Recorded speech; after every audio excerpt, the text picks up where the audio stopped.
আসসালামু আলাইকুম। সবার আগে বাছাই করা 10টি আন্তর্জাতিক খবর জানিয়ে দেব। প্রথমেই থাকছে শিরোনাম। তবে তার আগে অনুরোধ থাকবে ভিডিওটিতে একটি লাইক দিবেন।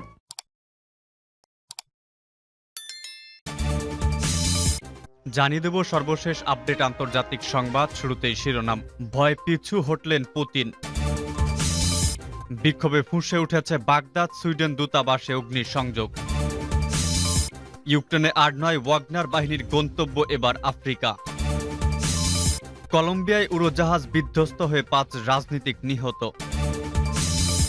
দাবানলে পড়ছে ইউরোপ, এশিয়ায় প্রাণঘাতী বন্যা।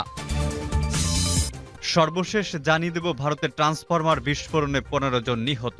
এতক্ষণ শুনছিলেন সংবাদ শিরোনাম, এবারে বিস্তারিত। আজকের সংবাদ সম্পর্কে আপনার মূল্যবান মতামত কমেন্ট করে জানিয়ে দিন কোন স্থান থেকে আমাদের সংবাদ শুনছেন এবং দেখছেন। ভয়ে পিছু হটলেন পুতিন।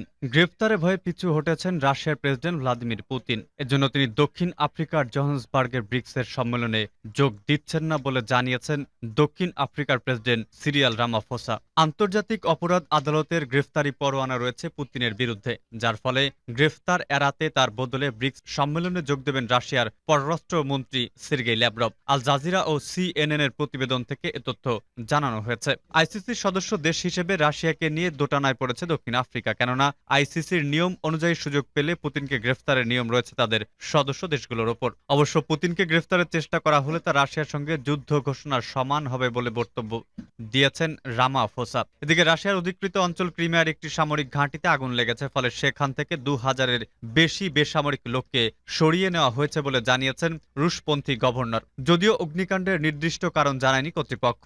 অন্যদিকে দাবি মানলে কৃষ্ণ সাগরের স্বচ্ছ চুক্তিতে ফিরবে বলে জানিয়েছে রাশিয়া। জাতিসংঘ সদর দপ্তরের দেশটির স্থায়ী প্রতিনিধি গ্যানাডি গ্যাতিলভ জানিয়েছেন, আন্তর্জাতিক অংশীদার শক্তি মস্কোর দাবি মানলে রাশিয়া শস্য চুক্তিতে ফিরতে প্রস্তুত রয়েছে। এছাড়া ক্রিমিয়া সেতুতে হামলার পর টানা দ্বিতীয় দিন ইউক্রেনের ওডেসা বন্দরে হামলা করেছে রাশিয়া। এছাড়া কিয়েভেও হামলা রয়েছে। অন্যদিকে অধিকৃত ক্রিমিয়া শহরে সেভাস্তোপোলে বিস্ফোরণের শব্দ শোনা গেছে বলে জানিয়েছেন বাসিন্দারা।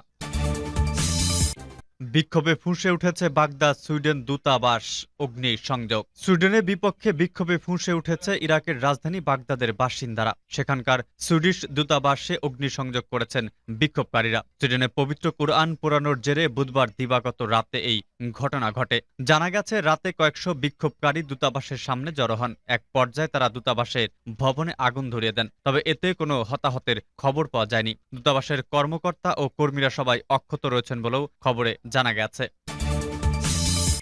ইউক্রেনে আর নয়, ওয়াগনার বাহিনীর গন্তব্য এবার আফ্রিকা। ইউক্রেন যুদ্ধে আর নয়, এবার আফ্রিকায় লড়াইয়ের জন্য যোদ্ধাদের প্রস্তুত হতে বললেন ওয়াগনার বাহিনীর প্রধান ইভগেনি প্রিগোজিন। গত বুধবার টেলিগ্রামে প্রকাশিত একটি ভিডিওতে যোদ্ধাদের এই নির্দেশনা দেন রুশ ভাড়াটের বাহিনীর প্রধান। গত মাসের সশস্ত্র বিদ্রোহের পর থেকে এই প্রথমবার প্রিগোজিনের অবস্থান সম্পর্কে নিশ্চিত হওয়া গেল ভিডিওটির মাধ্যমে। এতে তাকে বলতে শোনা যায়, স্বাগতম ছেলেরা, বেলারুশের মাটিতে স্বাগতম। ওয়াগনার প্রধান বলেন, আমরা সম্মানজনক ভাবে লড়েছি। আপনারা রাশিয়ার জন্য অনেক কিছু করেছেন। সম্মুখ যুদ্ধক্ষেত্রে যা ঘটেছে তা লজ্জাজনক। এর সঙ্গে আমাদের জড়ানোর দরকার নেই। গত 23-24 জুন প্রিগোজিনের ভারী সমরাস্ত্রে সজ্জিত যোদ্ধারা বিদ্রোহের পর রাশিয়ার দক্ষিণাঞ্চলের রোস্তভ ডন শহরে এবং ওই অঞ্চলের সামরিক কমান্ড সেন্টার দখল করে নেয়। এরপর বিশাল সামরিক বহর নিয়ে মস্কোর উদ্দেশ্যে রওনা দিয়েছিল তারা। এক পর্যায়ে রাশিয়ার রাজধানী শহরে 200 কিলোমিটারের মধ্যে পৌঁছেও যায় ওয়াগনার বাহিনী। প্রিগোজিনের ভাষ্য মতে এটি ছিল ন্যায়ের জন্য অভিযান, যার ফলে অযোগ্য রুশ শাসকদের ক্ষমতাচ্যুত করা। সে সময় ওয়াগনারের বিদ্রোহকে কঠোর হস্তে দমন করার অঙ্গীকার করেন রুশ প্রেসিডেন্ট ভ্লাদিমির পুতিন। তবে তার মিত্র বেলারুশিয়ান প্রেসিডেন্ট আলেকজান্ডার লুকাশেঙ্কোর মধ্যস্থতায় দুপক্ষের মধ্যে চুক্তি হলে অভ্যন্তরীণ লড়াই থেকে রক্ষা পায় রাশিয়া। চুক্তি অনুসারে প্রিগোজিন ও তার যোদ্ধারা ওয়াগনার বাহিনীর সর্ব কার্যক্রম বেলারুশে সরিয়ে নেবেন। অবশ্য এ মাসের শুরুর দিকে লুকাশেঙ্কো জানান, প্রিগোজিন বেলারুশ সফর শেষে রাশিয়ায় ফিরে গেছেন। আর গত সপ্তাহে নিশ্চিত করা হয়, ব্যর্থ বিদ্রোহের কয়েকদিনের পরেই পুতিনের সঙ্গে দেখা করেছিলেন ওয়াগনার প্রধান। বুধবারের ভিডিওতে প্রিগোজিনকে বলতে শোনা যায়, বেলারুশের স্থানীয় লোকদের সঙ্গে যেন যোদ্ধারা ভালো আচরণ করেন এবং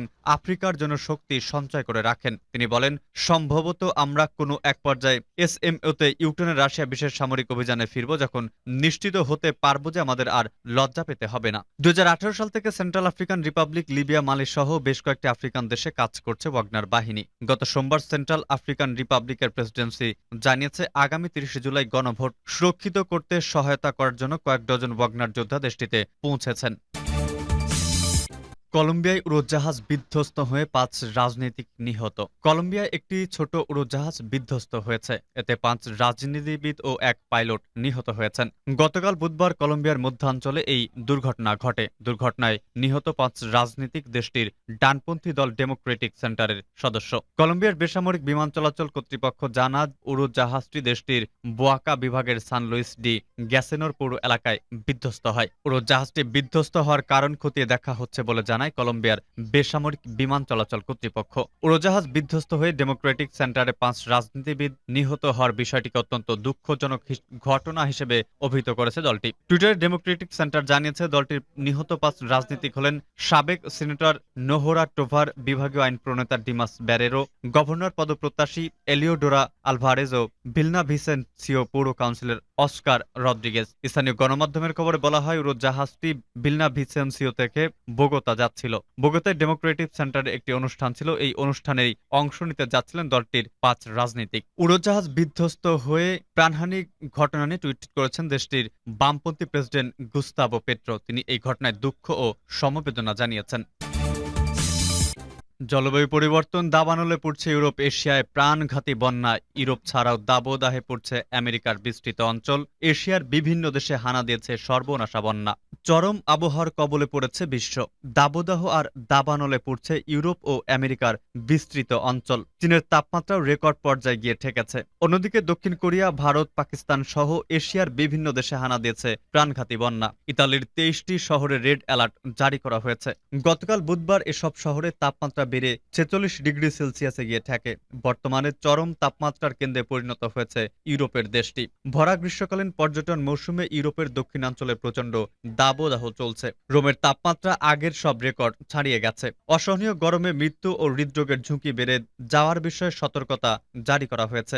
গ্রিসের রাজধানী এথেন্সের পশ্চিমাঞ্চলের তৃতীয় দিনের মতো দাবানল অব্যাহত ছিল। শুরুর দিকেই উড়োজাহাজ ও হেলিকপ্টার থেকে পানি ছিটিয়ে দাবানল নিয়ন্ত্রণের চেষ্টা করা হয়। উপকূলীয় তেল শোধনাগার যাতে আগুন ছড়িয়ে না পড়ে সেজন্য রাতেও দাবানল নিয়ন্ত্রণে কাজ করছেন অগ্নি নির্বাপক কর্মীরা। উষ্ণ বাতাসের কারণে আগুন আরো ছড়িয়ে পড়েছে। বেশ কিছু ঘরবাড়ি পুড়ে গেছে। কয়েকশো মানুষকে নিরাপদ আশ্রয়ে সরিয়ে নিতে হয়েছে।